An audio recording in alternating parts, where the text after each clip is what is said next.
मेरे प्यारे बच्चों, मैं हिंदी शिक्षक प्रशांत मिश्रा आज आप सभी को आपकी पाठ्य पुस्तक ज्ञान सागर के पाठ 9 जब भोला राम ने पंप लगाया पाठ को पढ़ाने जा रहा हूँ, जिसके रचनाकार हैं ईश्वर शर्मा जी।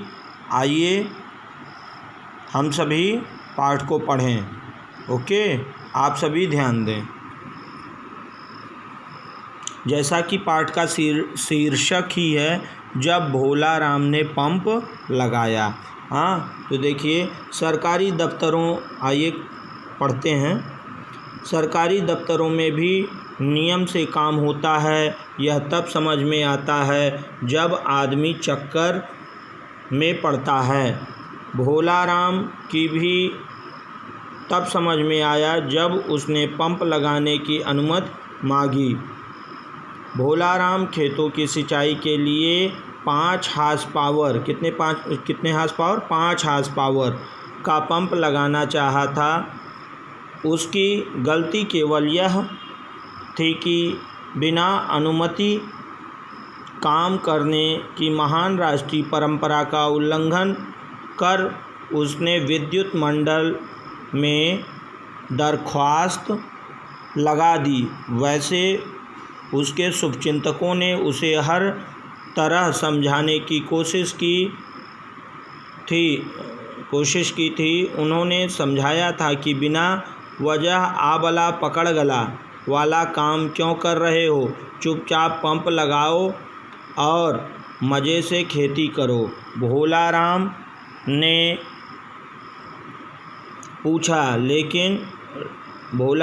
पूछा, लेकिन विद्युत कनेक्शन कैसे होगा? शुभचिंतकों ने अनुभवी मुस्कान के साथ समझाया, किसी भी लाइनमैन को स्विट्ज़रलैंड में खाता खोले बिना या किसी दलाल को बीच में कमीशन दिए बिना सीधे सल्टा देना। लेकिन भोला राम इन बातों को कैसे मान लेता? उसकी आंखों पर तो संस्कारों का पानी चढ़ा हुआ था। अपनी दरख्वास्त लेकर पहुंच गया वह बिजली साहब के दफ्तर में। भोला राम ने बिजली साहब को दरख्वास्त दी। बिजली साहब दरख्वास्त की हर तह आहिस्ता आहिस्ता खोलने लगे। कोशिश यह थी कि कागज़ की तह में कुछ रखा हो तो नीचे न गिर जाए, लेकिन कागज़ में कुछ नहीं पाकर नाराज़ दिखे। भोला राम को कठोर नज़रों से घूरने लगे। आवेदन पढ़कर उन्होंने हुंकार भरी, तो इलेक्ट्रिक कनेक्शन लेने आए हो? भोला राम ने कहा, हाँ साहब। साहब ने पूछा, किस काम के लिए? सिंचाई के लिए सरकार। कहाँ की सिंचाई? खेतों की सिंचाई के लिए हुजूर। खेत किसके हैं? मेरे हैं माई बाप।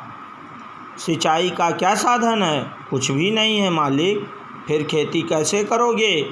इसीलिए तो पंप लगाना चाहता हूँ सरकार। पंप किसका है? मेरा है साहब। बिजली कनेक्शन लिया है या नहीं?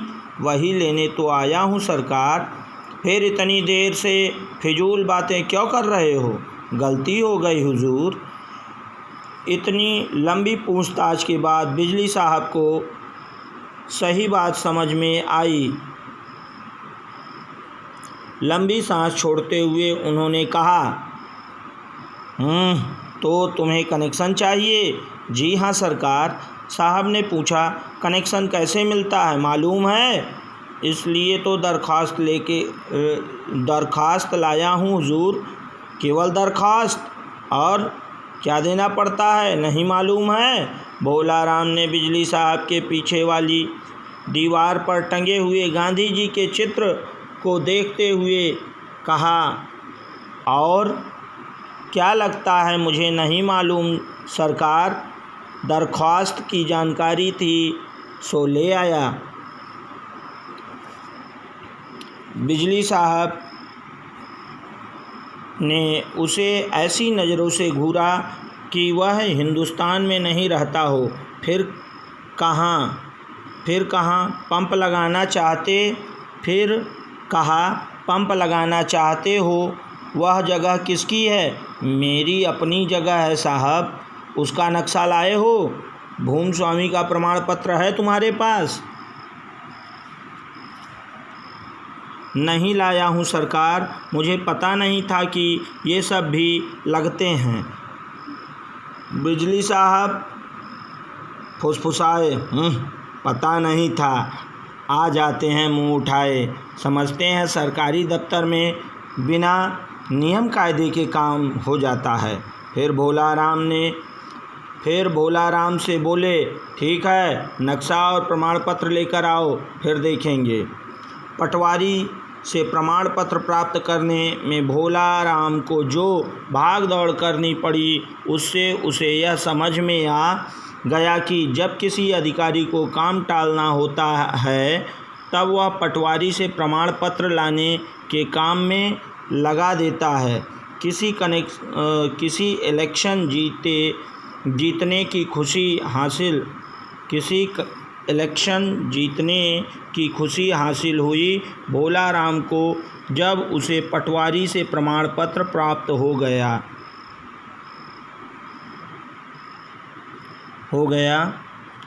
प्रमाण पत्र और नक्शा लेकर विधायक की सी चाल से चलकर भोला राम बिजली ऑफिस में पहुंचा और साहब के हवाले किया। उसकी चाल में गर्व था, लेकिन साहब ने भोला राम को पहचानने से इनकार कर दिया। कई तरह से याद दिलाए जाने के पश्चात साहब ने पूछा, इन कागज़ों को लेकर क्यों आए हो? आपने ही तो मंगवाया था हुजूर। मैंने क्यों मंगवाया था? बिजली कनेक्शन देने के लिए साहब। भोला राम ने याद दिलाते हुए कहा। अच्छा, तो सब कागज़ तैयार हो गए? हाँ सरकार, सब तैयार हो गए। बिजली साहब ने घुड़कते हुए कहा। तुम्हारे कहने से मान लें कि तैयार हो गए? यह सरकारी दफ्तर है, यहाँ कागज़ सही करने का एक तरीका होता है। इसी बात की तो हम लोग सरकार से तनख्वाह लेते हैं।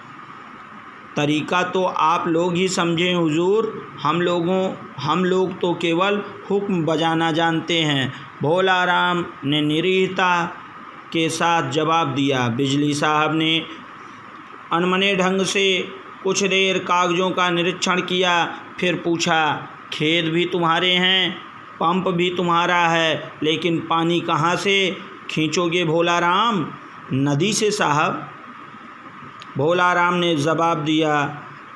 साहब ने पूछा, नदी किसकी है? भोला राम हड़बड़ा गया। पता नहीं किसकी है साहब। किसी काम को अड़ाने से जो खुशी महसूस होती है, वह खुशी बिजली साहब के चेहरे पर दिखाई पड़ी। वे बोले, नदी किसकी है? पता नहीं है तो उसमें से पानी कैसे ले सकते हो? जाओ, नदी किसकी है उससे लिखवा कर लाओ कि पानी लेने में उसे कोई आपत्ति नहीं है। बहुत अच्छा सरकार, कहकर भोला राम उस छात्र की तरह लौट आया जिसे शिक्षक स्कूल में पढ़ाता कुछ नहीं है, लेकिन प्रतिदिन लंबा चौड़ा होमवर्क सौंप देता है। लौटकर भोला राम यह पता लगाने में जुट गया कि नदी किसकी है। पूछताछ में प्रमुख नेताओं, प्रख्यात दादाओं तक ने नदी का स्वामी बनने से इनकार कर दिया। इन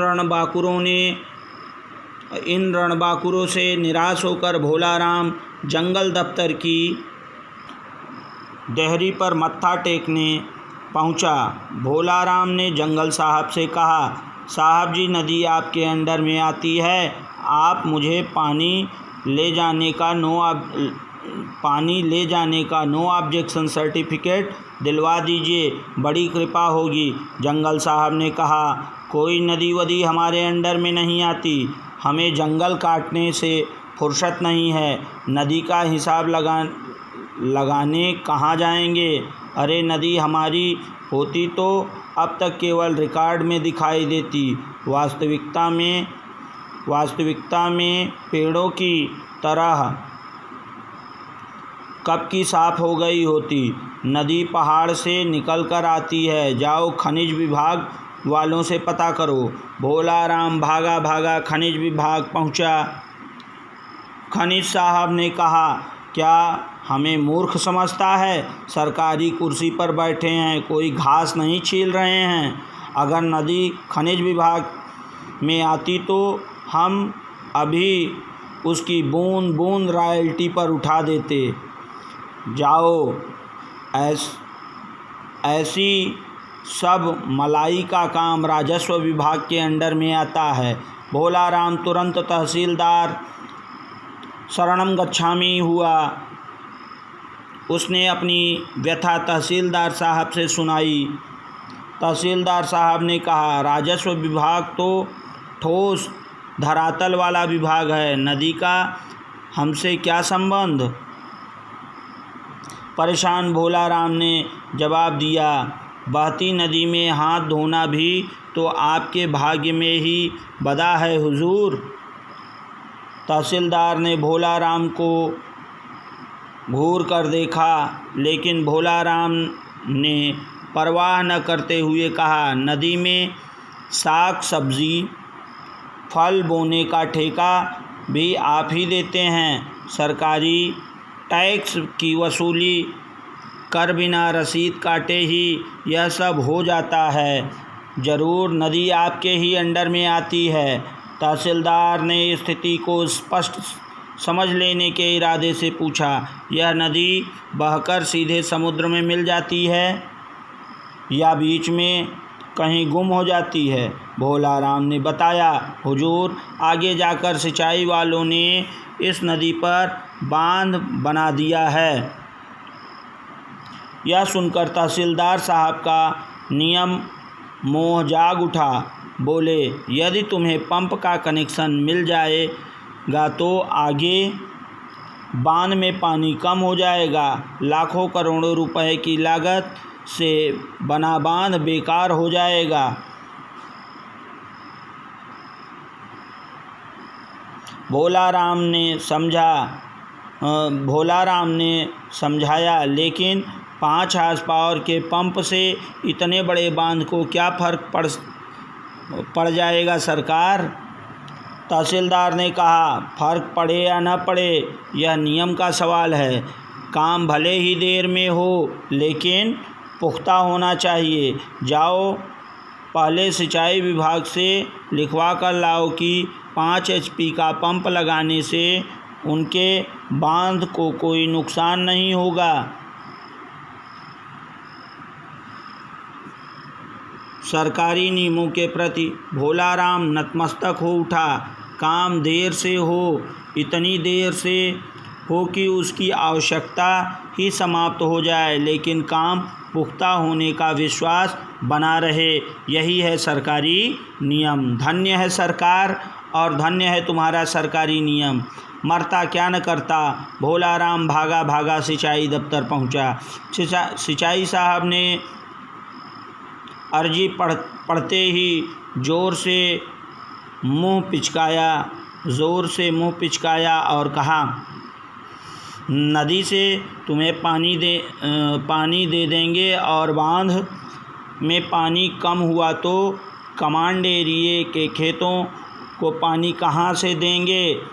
इस बार भोला राम ने झल्लाकर कहा, मेरा 5 हार्स पावर का पंप कोई अगस्त्य मुनि नहीं है साहब, जो नदी का पूरा पानी ही पी जाएगा। सिंचाई साहब ने चिढ़ते हुए कहा, हम कोई मंत्री नहीं, सरकारी अफसर हैं।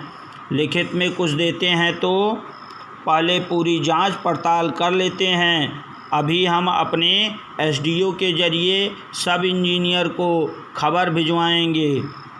वह इस बात की जांच करेगा कि बांध के जलग्रहण क्षेत्र के कितने क्यूसेक पानी के आधार पर बांध को डिजाइन किया गया है। इसके बाद वह इस बात की जांच करेगा कि 5 हार्स पावर का पंप लगाने से बांध की भरण क्षमता को कोई खतरा तो नहीं है, तब तुम्हें नो ऑब्जेक्शन सर्टिफिकेट मिल सकता है। इस लंबी खानापूरी को सुनकर भोला राम भयाक्रांत हो उठा। सहमते हुए उसने पूछा, इस कार्यवाही में कितना समय लग जाएगा साहब? साहब गुर्राए, क्या हम लोग तुम्हारे ही काम के लिए खाली बैठे हैं? सरकारी नौकर हैं। सरकारी बैठकों दौरों से फुर्सत मिलेगी तब सोचेंगे, कम से कम 1 माह का समय तो लग ही जाएगा। भोला राम को बेहोशी सी आने लगी। कुछ कहे बिना ही वह लौट आया और महान भारतीय परंपरा के अनुसार बिना किसी अनुमति के उसने पंप फिट कर पानी लेना शुरू कर दिया। लाइनमैन ने विद्युत कनेक्शन देने में खुशी प्रकट की। पंप मज़े से चल रहा है, फसल अच्छी है। उन्नत कृषि का निरीक्षण करने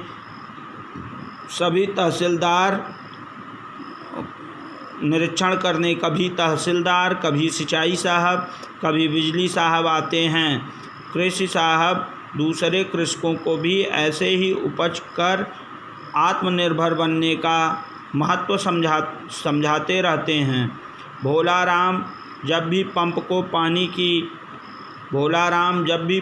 पानी की मोटी धार फेंकते देखता है, तब सरकारी नियमों के प्रति उसकी श्रद्धा दृढ़ होती जाती। ईश्वर शर्मा। तो इस पाठ के माध्यम से रचनाकार ने जो सरकारी